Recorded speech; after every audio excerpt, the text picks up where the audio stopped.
tibbi məlumatları vahid bir elektron bazada toplamaq ümumiyyətlə mümkündürmü? Bunun daha hansı üstünlükləri olacaq? Bu mövzunu müzakirə edəcəyik studiyamızda. Studiyamızın qonağı İnformasiya Texnologiyaları İnstitutunun baş direktoru akademik Rasim Əliquliyevdir. Onunla birlikdə tibbi xidmətlərin elektron data bazasının yaradılması, məlumatların təhlükəsizliyi və insanlara real faydaları barədə danışacağıq. Xoş gəlmişsiniz Rasim. Təşəkkür edirəm dəvətinizə görə.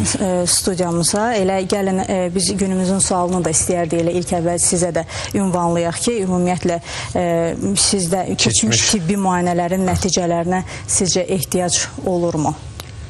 Əlbəttə tamamilə haqlısınız. Çünki insanlar özləri müxtəlif müayinələrdən keçəndə nə qədər məlumatlar toplayır, gətirir evə. Müəyyən müddətdən sonra itirir, dağılır və həkimlər də təkrar onun yanına müraciət edəndə deyir ki, evdə o qalan materiallardan da gətirir, o da qalmır. Həkim də demək normal bir diaqnoz qoya bilmir. Ona görə də siz haqlısınız ki, artıq qeyd etdiyiniz problemlər ölkədə çox aktualdır.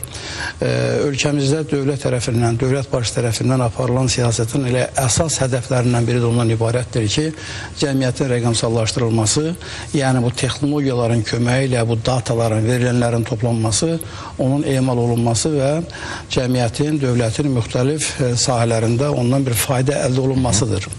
Ona görə də bugün 21-ci əsrin bilirsiniz ki, ən böyük sərvəti təbii sərvətlərlə yanaşı datalardır. Çünki 21-ci əsrdə bu dataları, bu verilənləri istənilən yerdən, istər mikro aləmdən, istər makro aləmdən, istər yerdən, göydən və s. cəmiyyətdən bunları toplamaq və bunları emal etməklə, əlbəttə ki, süni intellekt texnologiyalarının dəstəyi ilə bunları emal etməklə yeni biliklərin əldə olunması, daha keyfiyyətli biliklərin əldə olunması, əgər söhbət tibdən gedirsə, o deyək ki, o xəstəliyin özünün yaranma səbəbləri və onunla mübarizə üçün daha səmərəli bir yolun strategiyanın seçilməsi və gələcək üçün də müəyyən proqnozların aparılması bu dataların verdiyi imkanlardandır. Ona görə ölkəmizdə də müəyyən bu işə məsul qurumlar əlbəttə ki, rəqəmsal texnologiyanın tətbiqi ilə müəyyən işlər aparırlar. Xüsusi halda onu demək istəyirəm ki, ölkədə Səhiyyə Nazirliyində rəqəmsal texnologiyalara, rəqəmsal transferına xüsusi əhəmiyyət verilir. Artıq böyük sosial çəkiyə malik olan bir sıra mühüm İKT layihələr həyata keçirilir və vətəndaşlar bilirsiniz ki, artıq həmin o xidmətlərdən, elektron xidmətlərdən istifadə edirlər və bu da əlbəttə ki, cəmiyyətdə çox yaxşı qarşılanır. O ki, qaldı həmin o dataları toplayıb bir yerə yığmaq, söhbət fiziki olaraq bir yerə yığmaqdan söhbət getmir. Bulut texnologiyasında həm də ola bilir o, yəni onun yolları çoxdur. Söhbət ondan gedir ki, ölkəmizdə ümumiyyətlə data suverenliyinin təmin olunması, yəni bu dataların ümumiyyətlə istənilən sahədə, istər dövlət orqanlarında, istər insanların şəxsiyyən toplanmış məlumatları saxlamaq üçün bir platforma lazımdır. Artıq dövlət başçımızın qəbul etdiyi strategiyalarda ölkəmizdə o dataların ekosisteminin formalaşdırılması, onların saxlanması üçün neft, qaz resurslarının saxlanması üçün o kənlər, müəyyən o deyək ki, demək sistem lazımdır və yaxud da ki, elektrik enerjisini istehsal edəndə onu saxlamaq üçün batareya lazımdır. Ona görə bu dataların özlərinin o generasiya olunan yaranan dataları toplamaq müəyyən bir yerdə dövlətin nəzarətində onun özünün keyfiyyətli, çünki o böyük xərc tələb edən məsələdir. Dövlət buna xüsusi diqqət ayırır. Bəli, bunun məxfiliyi var, dövlət təhlükəsizliyi var. Bəli, bütün bunlar hamısı orada demək nəzərə alınır. Eyni zamanda onları sistemli şəkildə qorumaq, saxlamaq, infrastruktur yaratmaq, özdəki bütün bu dataları yığmaq bir işdirsə, onları emal etmək üçün lazım olan superkompüterlər, adi insanların sərəncamında olan kompüterlərin gücü çatmaz bu böyük dataları emal etmək üçün. Onun üçün də dövlətimiz artıq həmin o strategiyalar çərçivəsində ölkəmizdə o yüksək hesablamaya, yəni belə deyək də superkompüter ehtiyacı olan bir belə də infrastruktur formalaşdırmaq, dediyim kimi söhbət bir mərkəzdən getmir, bəlkə çoxlu mərkəzlərdən söhbət gedir. O dataları saxlamaq, onun enerji təminatını həyata keçirmək, sizin dediyiniz kimi təhlükəsizlik məsələlərinə xüsusi xüsusi diqqət ayırmaq, özdə ki, bunu mən xüsusilə qeyd etmək istəyirəm ki, kritik sistemlər var ki, o daha çox həyat üçün, cəmiyyət üçün əhəmiyyətlidir və əlbəttə ki, biz indi söhbət insan sağlamlığına söhbət ediriksə, insanlarla bağlı olan o dataların özlərini də istər o ilkin olaraq demək, insanlar analiz verəndə, müxtəlif indi problemlərinlə bağlı analiz verəndə orada çoxlu datalar ortaya çıxır. Ona görə də tibbi müəssisələrdə, bu işlərə məsul olan şəxslər də, həkimlər də, ümumiyyətlə ölkəmizdə səhiyyənin təşkili də artıq dataların əsasında olacaqdır. Yəni bu istiqamətdə dövlət başımızın qəbul etdiyi bütün sənədlər, bütün çağırışlar ilə bu istiqamətdə demək, müəyyən vəzifələr müəyyənləşdiribdir.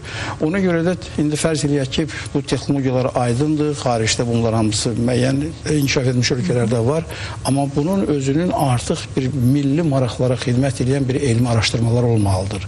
Yəni sadəcə olaraq bu datalara topladın, o datanı neyəsən, onu analiz etmək lazımdır, ona kadr lazımdır, o işlərdən başa çıxan insanlar lazımdır, o işi bilən həm həkim, həm də ki, o data mütəxəssisi, data scientist deyirlər, onun bəli bir yerdə işləməlidir. Bunların hamısı... Ümumiyyətlə, o data sistemləri ümumiyyətlə bilirik ki, biraz mürəkkəb mürəkkəb, mütəxəssis tərəfidir. Yəni, həmin bu həkimlərin olsun, bu həmin datalardan istifadəsi ilə bağlı hansısa bir tədbirlər görüləcəkmi? Yox, müəyyən işlər görülür əlbəttə ki, müəyyən dərim stollardır, konferanslar keçirilir. Bir tərəfdən Elm və Təhsil Nazirliyinin elmi müəssisələri, digər tərəfdən Səhiyyə Nazirliyinin elmi müəssisələri, xüsusən Tibb Universitetinin müəyyən kafedraları, ayrı müalicə müəssisələri bu işə çox belə yaxından, belə də diqqətlə yanaşırlar və dediyim kimi o data mütəxəssisləri bir tərəfdən, həm də həkimlər bu işə məsul olan şəxslər digər tərəfdən müxtəlif konferanslar, müxtəlif dərim stolları, seminarlar, yəni bu artıq Azərbaycanda alimlərimizin, müvafiq bu sahəyə məsul olan alimlərimizin və belə deyək ki, innovativ təfəkkürə malik olan həkimlərimizin demək, gündəliyində olan məsələdir. Qaçılmazdır, əlbəttə. Bu artıq mən belə də böyük, belə xüsusilə qeyd etmək istəyirəm ki, Səhiyyə Nazirliyinin prioritetlərindən biridir və Səhiyyə Nazirliyində bu istiqamətdə müəyyən struktur islahatların aparılmasını müşahidə edirik. Orada bu datalarla bağlı, insanlara müəyyən xidmətlərin verilməsi ilə bağlı, keyfiyyəti yüksəldilməsi ilə bağlı müəyyən işlər həyata keçirilir və biz, yəni ki, elmi tədqiqat müəssisəsi olaraq Səhiyyə Nazirliyi və onun rəhbərliyinin həmişə dəstəyini hiss edirik. Ona görə də elə yeri gəlmişkən bu yaxınlarda İnformasiya Texnologiya İnstitutu ilə Azərbaycan Tibb Universiteti arasında bir memorandum imzalandır. O memorandumda elə əsas deyək ki, qarşısında duran vəzifələr bu istiqamətdə aparılan işlərdir. Həm təhsilə dəstək vermək, çünki bilirsiniz ki, ölkəmizdə tibbi informatika üzrə bir konkret kadr hazırlanmır. Gərək hazırlamaq üçün, onu yetişdirmək üçün bir tərəfdən informasiya, kommunikasiya, texnologiya mütəxəssisləri, spesifik sahədir. Digər tərəfdən də demək bu işə maraqlı olan həkimlərin birgə, deyək ki, sintezindən yaranan kadrlar hazırlamaq lazımdır. İndi institut olaraq biz yüksək keyfiyyətli kadrları, elmi dərəcəsi olan kadrlara xüsusi diqqət ayırırıq və zaman-zaman əlbəttə ki, ölkəmizdə o datalara sahib çıxan, o tibbi datalardan söhbət gedir.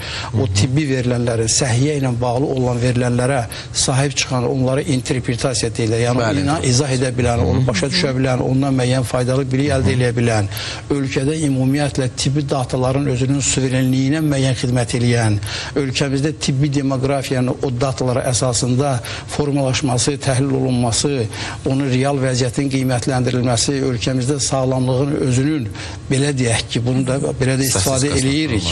Statistikası öz yerində ölkədə bax bu tibbi verilənlər əsasında səhiyyənin observatoriyasının yaradılması, yəni ölkəmizdə bütün bu dataların özünü toplamaq, onu analiz etmək, onu monitorinqini aparmaq, oradan faydalı biliklər və həm cari, həm də gələcək üçün müəyyən proqnozlar vermək. Bütün bu işlər hamısı o bizim hədəfimiz olan Səhiyyə Nazirliyinin bizim qarşımıza qoyduğu o vəzifələr ölkəmizdə əhalinin sağlamlıq observatoriyasını yaratmaqdan söhbət gedir.